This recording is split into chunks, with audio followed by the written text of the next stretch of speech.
She was named Inc. 35 under 35, as well as 40 under 40, and Forbes 30 under 30, so she's on like every big list there.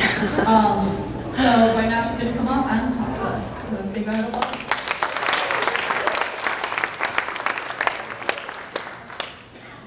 Thank you. Hi guys. Is this thing on? Are we on? Thank you so much for joining me. I know there are a lot of good snacks out there, so I appreciate you separating yourself from the snacks and coming in here to hang with me for the next 45 minutes. And I promise it's going to be fun and exciting and hopefully very, very relatable for everybody. And I just wanted to kick off by saying there are so many similarities between all of us in this room. And a lot of people might be at different stages of entrepreneurship, and a lot of people might be at different stages of their careers or their businesses, but there are so many similarities that we all go through. And I was sitting in a boardroom a couple weeks ago, and there was about 20 of us in the room, and we had a facilitator who was giving us a little assignment, and we had to go and do the little assignment by ourselves, and then we were supposed to report back. Supposed to report back to the whole group what we had individually found. And you guys have all been in this situation. And if you haven't been in this situation this week, you will definitely be in this situation this month, and for sure this year. You guys know exactly what I'm talking about. Because when that facilitator in our little group of 20 said, great, who wants to go first, right? It's full-blown sync. Like everyone's like, oh, what? Physically sinking in their chairs, okay? Like, oh God, no, not me. Is that a squirrel? I have to go to the bathroom. Like, don't pick me, okay? Don't pick me. And it's not nature. We weren't born this way. We were nurtured. Somewhere along the way, we were taught to shrink, and we were taught to hide, and we were taught to blend in, and to be part of the crowd, and to not stand out, and to not make waves.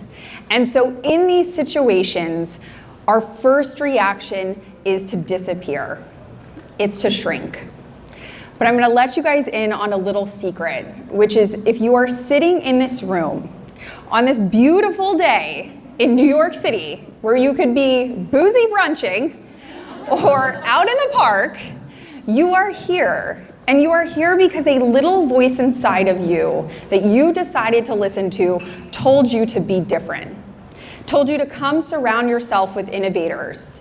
It told you to come learn. It told you to come be in community with other people who are deciding to not go around a certain path and to forge their own path. And so you've made the first step. You're here. You've done it. And that is, when I go out singing karaoke with friends, you always have that one person in the group that's actually really good, that was like actually in chorus or actually sang in church, and everyone's like, no, you should go. Like you should actually sing. And again, the immediate, no, I don't want to do it. Like, no, not me. Like, I don't want to go. Even when they're actually good, like actually better than the people up there. And it's that thing that no matter how many of your friends and family say, start that business, or you're doing so well, or ask for that promotion, or ask for that raise, or you should be in that magazine, or you should be on that TV show. It's us. It's us, because the hardest person to convince that you deserve something is you. You are your worst enemy. You are your harshest critic who says, oh, even if everybody around you is like, yes, you're still going, oh, I don't know. I don't know if it should be me. And I'm telling you right now that it is you. And that's so important. And it's the first step that if you want to think about PR, you want to think about marketing, or you want to think about being noticed, that you're there. That you're there and that you deserve to be there. And that is huge. And another huge step is, again, just letting people know where you are. And I love this analogy, because if you're lost at sea and you call the Coast Guard and you say, help, I'm lost, they're gonna go, well, where are you? Right? The sea is really big.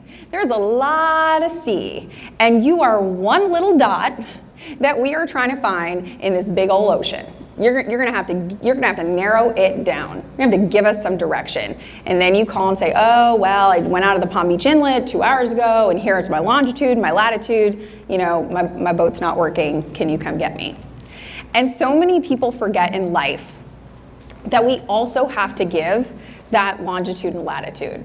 We also have to let people know where we are. And that's so important. And I know because I've done it in my life. This was a huge one for me. I said, I want to be on the Forbes list one day, right? In the ocean. I want to be on the Forbes list. No one knew who I was. I had this big dream, started my company at 25, and I was going to be on the Forbes list. And started my company at 25, a couple months later, okay, submissions are rolling in, you know, maybe someone somewhere will notice me in this big ocean of entrepreneurs and of female founders in marketing and will find me. Yeah, no one found me. No one found me, guys. And then I said, oh, okay, well, it's our first year, you know, maybe next year. Okay, I'm 26. The company's picking up some steam. We're working with some cool people. I'm thinking, okay, here's my chance. Someone is definitely going to find my boat now, for sure.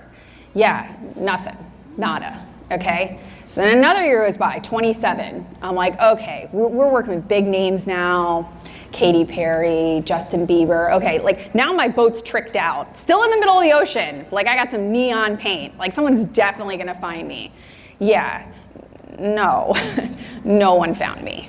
Okay, and so then 28 rolls around. So I've had years of no one finding me. And it was at that point that I realized that hope is not a strategy. Sitting around hoping that maybe Forbes will somehow notice me in the sea of everything going on is not a strategy. Hoping for that promotion, hoping for that honor, hoping for that award, hoping for that boyfriend, okay? You know, not a strategy. You have to take action today to affect your tomorrow.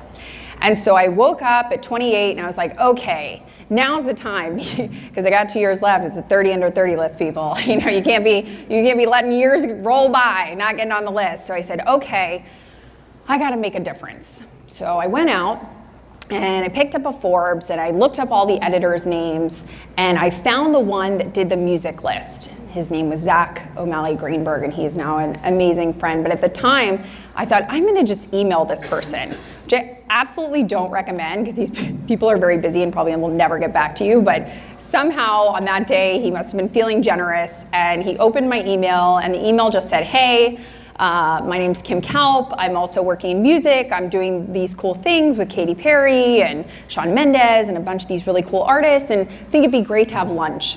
Just hear about what you're doing, and you're on the entertainment and music beat, and I'm a player in the game, and we should have lunch.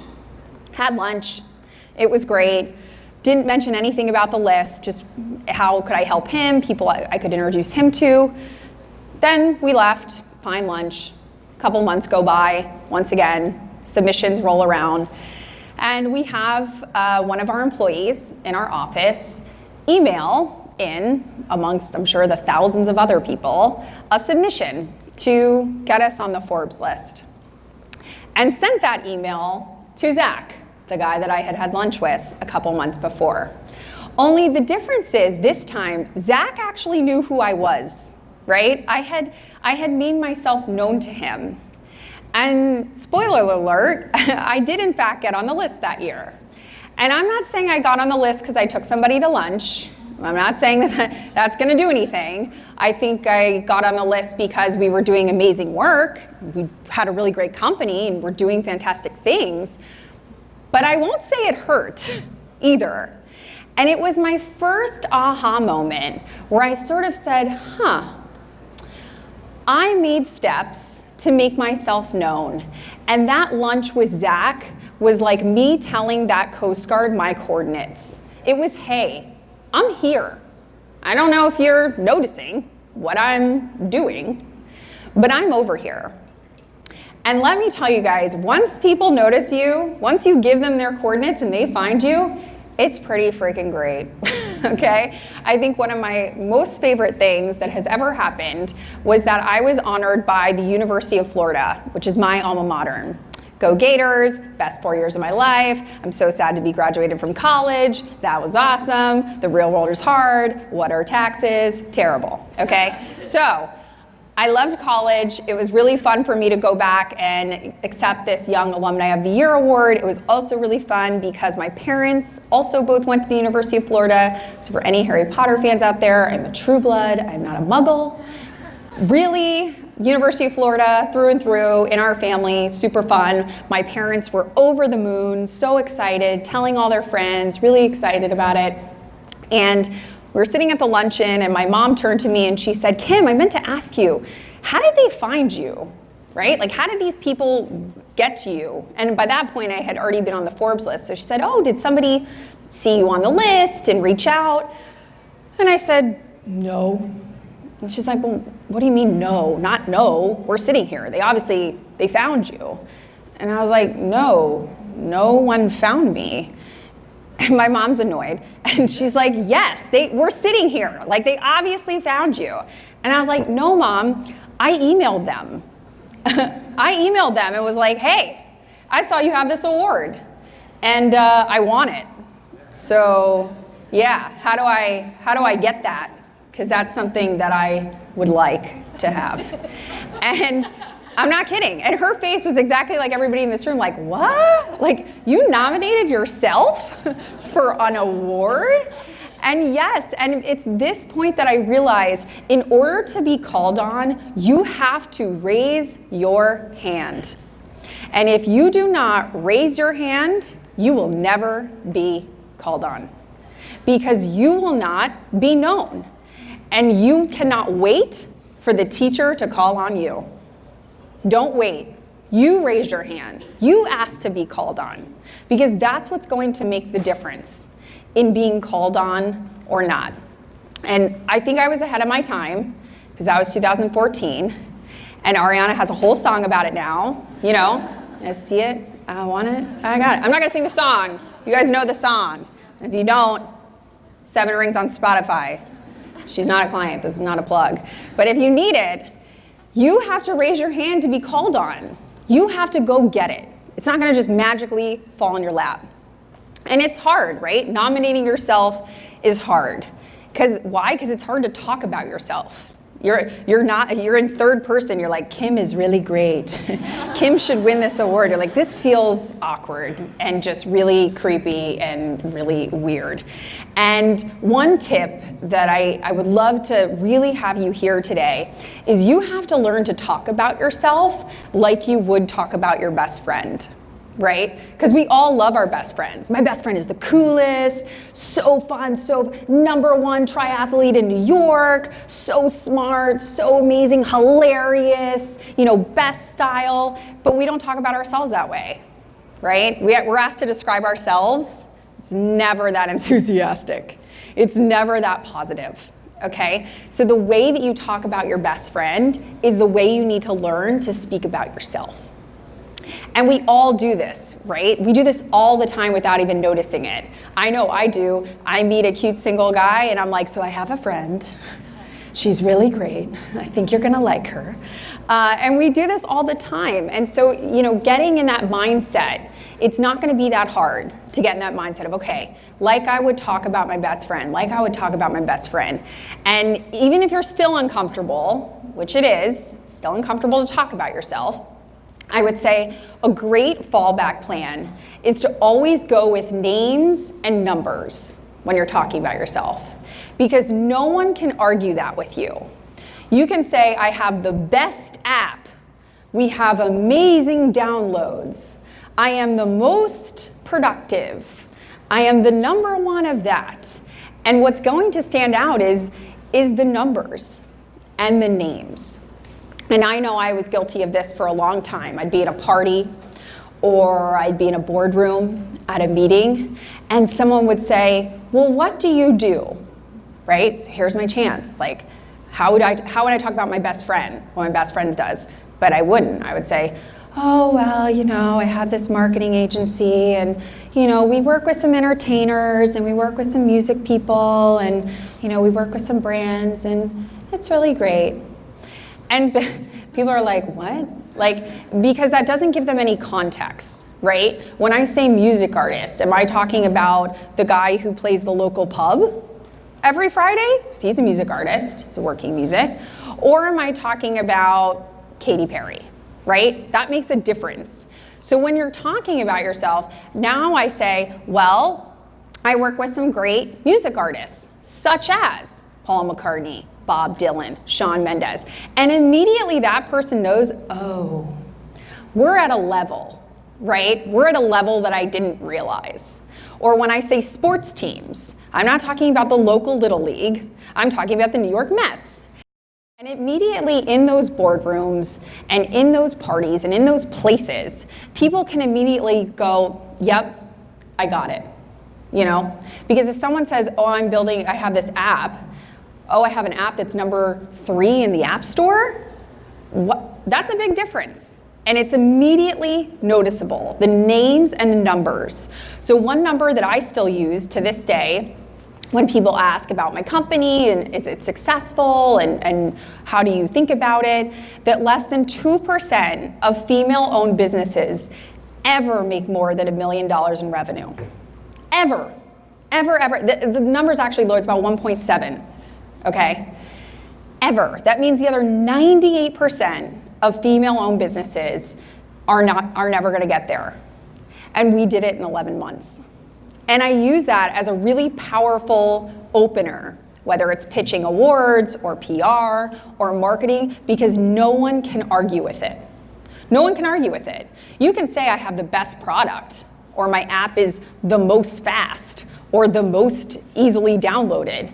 But until you have names and numbers to really put it in place and back it up, people might say, oh, well, yeah, I'm sure he thinks his app is fast, or I'm sure he thinks a lot of people download it, or she thinks she works with big people. No, the names and numbers. When you're thinking about yourself and your business, really look at those names and numbers. And it's something that so many people, even on a really small scale, aren't doing.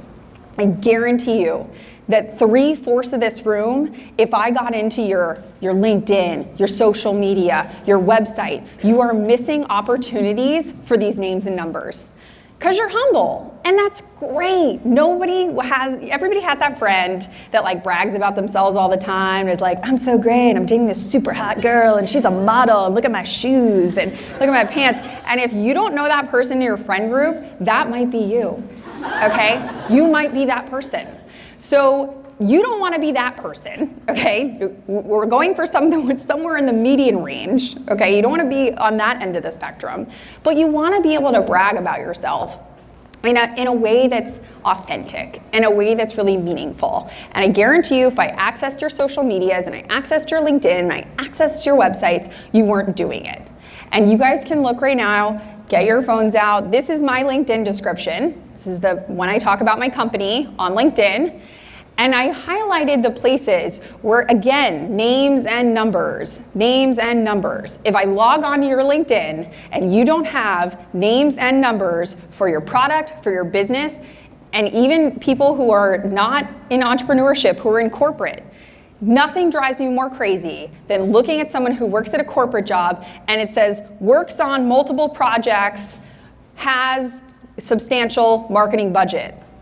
What does that mean? You worked on 100 projects, or did you work on 10 projects? And was your budget $10 million for the year for marketing, or was it $1 million for the year? Names and numbers. And start small. Access all of your LinkedIns. Access your website, your personal websites. Figure out where you can incorporate these names and numbers, because they are so, so very important to the state of your business, to the state of your career, to the state of where you are going.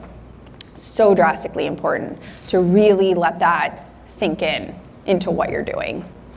And the next important point is start small. I hear a lot of people, unless you're a heathen and you see a slice of pizza and you start eating from the top down, who are you? I don't know. You start from the bottom up, like a normal person. And PR and marketing work the same way. I meet with founders all the time and they're like, Kim, okay, I got it. I launched my company a year ago. What time should Forbes interview me? And I'm like, excuse me, boo, you gotta start from the bottom, like Drake, and work your way up. Start from the bottom, I'm here. You gotta start small. And everybody thinks, well, the small stuff doesn't matter, and oh, I'm gonna skip it. And guys, we do that all the time in life. I don't walk into the gym and pick up a 100-pound dumbbell. No, I start with the 5s, and then the 10s, and then the 15s. I don't all of a sudden code an app. I learned to code like one line of like a website and work my way up. Or in my case, like keep a plant alive. Really hard, guys. Like I'm starting with succulents. Like don't die on me, you know? Like I'm working my way up, and we all work our way up because we're normal and that's how it goes. And PR is the same way. It's the same way. The best type of PR are the awards and the honors that nobody has ever heard of. Everybody's heard of the Forbes list and the Inc. list and the entrepreneur list and the Sharp. Everyone's heard of these things. And that's not where it starts. It starts at the smallest slice of the pizza pie and at the lowest weight and at the tiniest succulent plant. And I challenge you, if you haven't done this already, to think about areas in your own life where there could be honors or awards that you haven't thought of. Are there honors and awards at a city level? What about a state level? What about the mayor's office? What about your region? What about groups that you're involved with, whether it's a Rotary or a sorority or a fraternity? What about, in my case, your college, your high school? There are these places that you might not be thinking of and awards that you might have not heard of, but are really, really important for building a story. And again, this is true whether you're in corporate or whether you're an entrepreneur. You have to build and narrate your own story. And by starting small and thinking about these small things, it can build into really big things. And use your imagination and go with me here, guys. I won't call on anyone. God, let's see you all shrink. I won't call on anyone, but just imagine in your head that you are the editor of a magazine, right? You're the editor of Austin Magazine, Texas Magazine, we'll make it even bigger. Texas, the whole state of Texas, you do a Texas magazine. And you're doing a Texas magazine for the Texas 30 under 30 Texans that are doing cool, amazing stuff.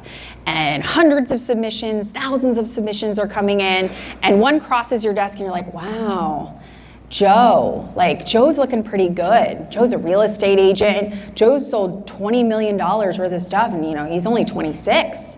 Joe, definitely earmark Joe. Joe could make the list. Like, Joe looks really good.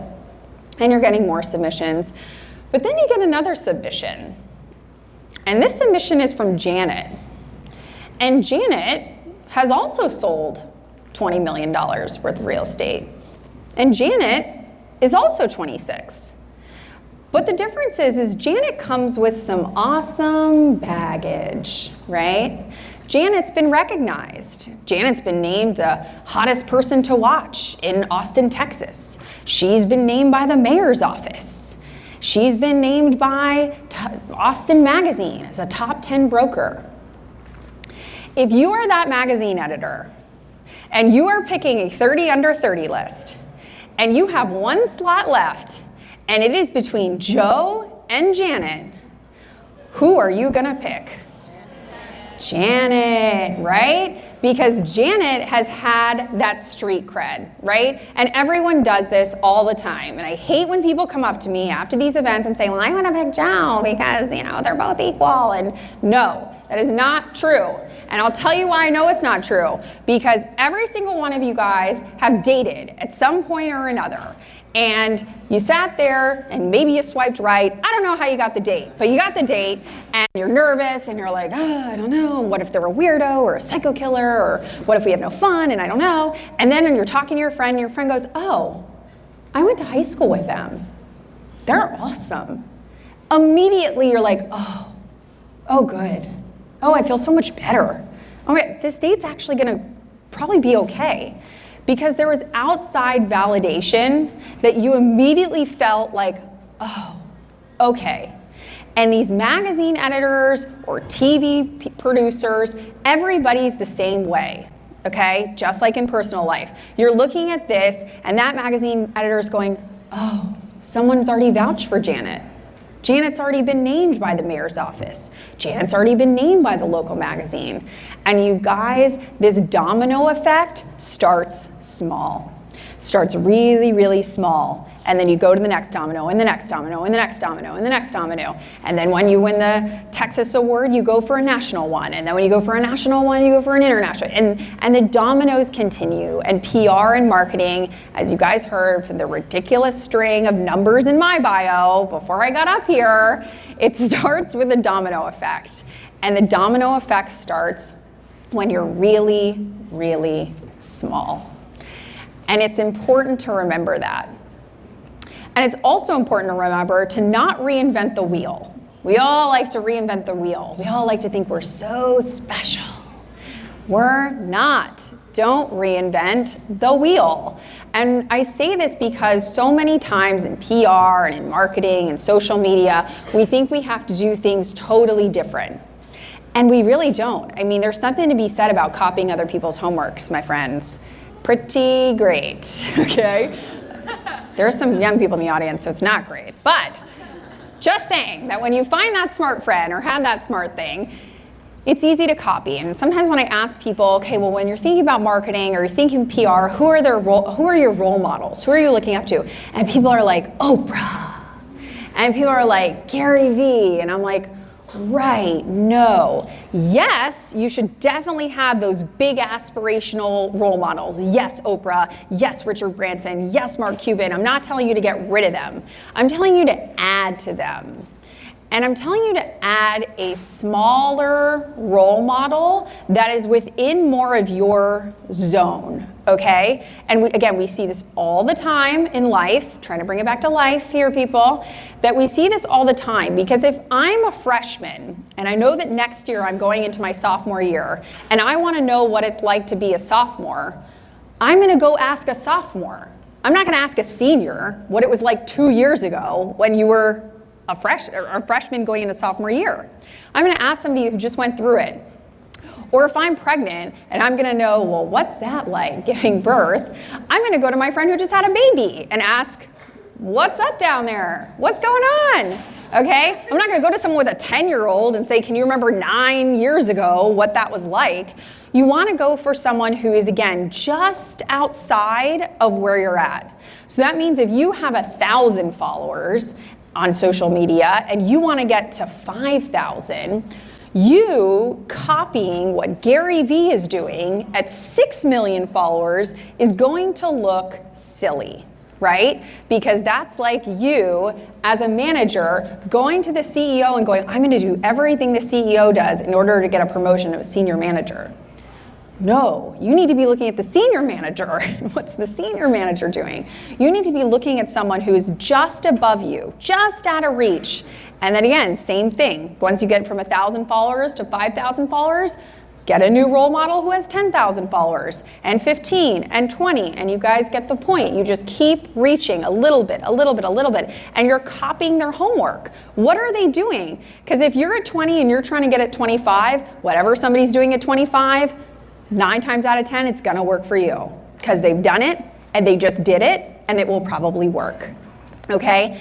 And you guys have seen people who have not taken this advice, right? You've seen the people who just follow whatever their big role models instead of, I like to call them like medium role models, what the big role models do. And you've seen it because, I mean, there are memes created about it, right? Where you see people who are like, so everyone's been asking about my skincare routine, and it's like, no one's been asking you, actually. Like, you don't have 6 million followers, so like, actually no one, not one person cares about that. But they're seeing what these 6 million or 10 million people are doing, and they're going, wow, you know, they did an Instagram live, so I should do that. No one showed up because that's not working for you. You don't have millions of followers. And so I say that because if you just look a little bit ahead of you, it's gonna be much easier to copy that homework, to not reinvent the wheel. Don't start from scratch. What's someone else doing? And try it for yourself. See if it works, okay? Don't become a meme. No one wants to be a meme, okay? I actually get sent this meme a lot. My friends and I send it around. It's pretty funny. But I say that because when you're thinking about PR, or you're thinking about marketing, or you're thinking about yourself or your business or whatever it is, it's a lot of these little moments, right? It's a lot of little moments. And that can be really hard to focus on because what you see from outside, the bio that was read before I got on stage, it looks like this amazing sandcastle that you're like, wow, Shark Tank and all this crazy stuff. But what you don't see is what makes up a sandcastle are millions and hundreds of thousands of specks of sand. And all those little pieces of sand, those little itty bitty particles, those are phone calls, those are meetings, those are research projects, those are awards that I nominated myself for and still didn't get. It's made up of hundreds of thousands of these moments that from the outside look like a solid. A sandcastle looks really solid. It looks like nothing's gonna crush it.